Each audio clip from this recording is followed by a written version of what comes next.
बसवा के खुटिया में दुई रे करैली, एगही बसे ये बसुरिया।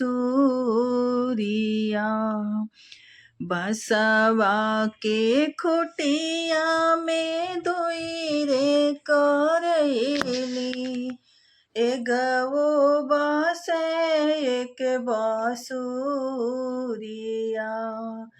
मैया के कोखिया में दुई रे बालकवा, एगो बहिनी एक भाई हो। मैया के कोखिया में दुई रे बालकवा, एगो बहिनी एक भाई हो। मैया कहली बेटी पाचे कोस बियह, बपई कहल 10 कोस जी। मैया कहली बेटी पाचे कोस बियह, बपई कहल 10 कोस जी। भैया कहल बहिना काशी में बियह, नीति उठी कराय स्नाने हो। भैया कहन बहिना काशी में बियह, नीति उठी कराय स्नाने जी। भौजी कहली स्वामी मोरंग बियह, ना के हुआ वे ना जाई हो। भौजी कहली स्वामी मोरंग बियह, ना के हुआ वे ना जाई जी। किया तोहरी भौजी नोनवा चोरवली, किया तेल दिही ढरे काई जी।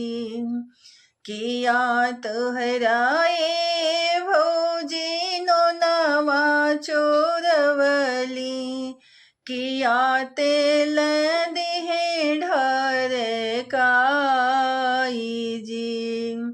नाही मोरी ननदी तू तेलवा चोरवलू, नाही नोन दिहालू गिराई जी। नाही मोरी ननदी तू नोनवा चोरवलू, नाही तेल दिहु ढरे काई जी। राम रसोया ननदो बिरही तू बोललू, ओही भैलू बैरिनी हमारे जी। राम रसोया ननदो बिरही तू बोललू, ओही भैलो बैरिनी हमारे जी। घोड़ावा चढ़ल आवे दुल्हे कवन राम, उतरे ससुर जी दुआरे जी। घोड़ावा चढ़ल आवे दुल्हे कवन राम, उतरे ससुर जी दुआरी हो। वैरिनी वैरिनी जनिकार सरहज, उहो हाई दुलहिनी हमारे जी। बैरिनी बैरिनी जनिकारा सरहज उहो हाई दुलहिनी हमारे हो। जवने नागरिया हे जई है बैरिनी उजड़ल नागरी बसी जाई हो। जवने नागरिया दुलहिन मोरे जई है उजड़ल नागरी बसी जाई जी। ओही बैरिनी खाती भौजी तरसबू नैना हे चुए ले लो रे जी। ओही बैरिनी खाती नैना तरसी है नैना हे चुए ले लो रे हो। सोचबू ही भौजी ननद मोरे आवे भरया कवरी करब भेट जी। सोचबू हे भौजी ननद मोरे आवे भरया कवरी करब भेट जी। बैरिनी बैरिनी जनिकारा सरहज उहो हाई दिलवा के जाने हो। बैरिनी बैरिनी जनिकारा सरहज उहो हाई दिलवा के जाने हो। घोड़ावा पे हम ही बैठब दुलहिनी के लई जइब ससुरा नगरी हो।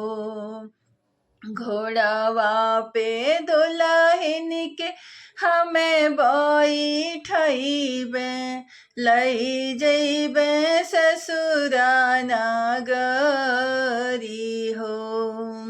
ससुरा नगरिया हे दुलहिन उतरी है ओनहु के होई है याद रे हो।